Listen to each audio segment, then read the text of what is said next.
Right guys, just remember about the petrol vacuum. I've done loads of these ones. The bottom one is the air, okay, and that goes into the inlet manifold, and the top one is where the petrol goes into the carburettor.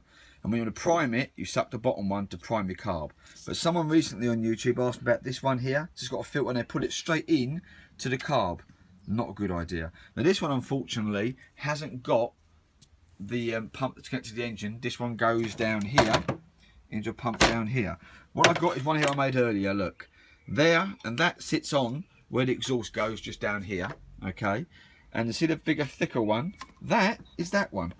So, the thick one with the, that little bit there, the filter bit, goes in on the left-hand side, and the small pipe comes out from the right-hand side, and then goes into your oil on the carburettor. If you fed this big, thick one, which you have, straight into your carburettor, you're just getting full flow into your carburettor, and I'm pretty sure it'll be pretty messy as well. So, there's the basics. Anyway, there's an old saying, ain't broke, don't fix it. But if it's been sitting in a shed like this one has for 4 years, you've got to have a look, ain't you? So, the belt actually looks really good condition. You know, it could have been in a really stonking hot shed. This wasn't. The clutch, I've shown you how to test clutch before. Get both hands and pull it back. Very good. So the belt's good. The actual clutch is good. And the variator system itself is fine. So, I'll just put it back together basically. I'm more than happy with that. I'll take the bolt off. I've done that before and shown you. Just make sure the rollers are okay and clean. And then I'll spray that black. Wash it down, spray it black. And then put the 2 white panels I've got in there back on the back of this. As usual, I'm charging a brand new battery. You know how to fill batteries, of course. That's brand new. This one needs it. I'll give this a good wash and clean. I will order another one of these, okay? MOT stations shouldn't fail it. They can moan about it. I mean, if it's sharp, smoothing it down, they may put it as an advisory, okay? May put it as an advisory. Shouldn't fail it. But if they do, it is a really easy fix, as I've just shown you. So that's the brakes done for the other chap on YouTube. That's the pipe where it should go in the carburetor done for the other guy. And as I said, I checked this. This isn't in a bad bike. One thing I mentioned about buying parts, I said check them first before you buy. I was just going to end up with a shed full of parts, aren't you? Is some of these tyres and stuff, they have, can you see that, a rotation on them. So be careful when buying tyres as well.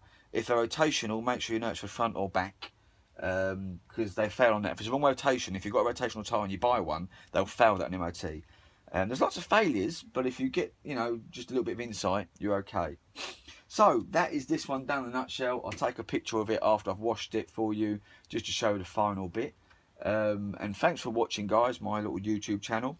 I will apologise, I get some dislikes, mainly from foreign countries. I suppose it's because I'm English. I had a person personally message me and ask me, could I slow down and speak English? Okay, his typing wasn't that good. However, I apologise. From Essex, I've got a bit of a, I don't think it's Cockney, more of a nasal, because I've always got sinus and cold, I suppose, even when it's sunny. But I'll try my best. Okay, so slow down, watch them twice or 3 times if I'm babbling on. There's 30 odd videos now of speed fights on here. I'm not going to do any more. I've done everything on here. You do just have to have a look.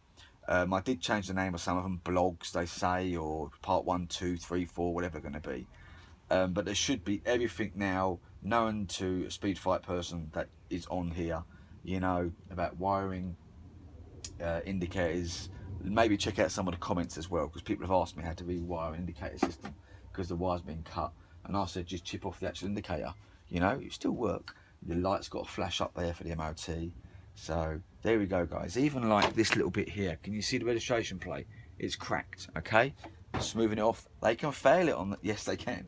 They'll fail it on that. So make sure that there's no sharp edges, plastics. Put tape over them. For that, I'm going to nicely saw along the bottom. And that should make that a pass as well. Even these, if they're jammed out or whatever, they can fail it on them, depending on your garage.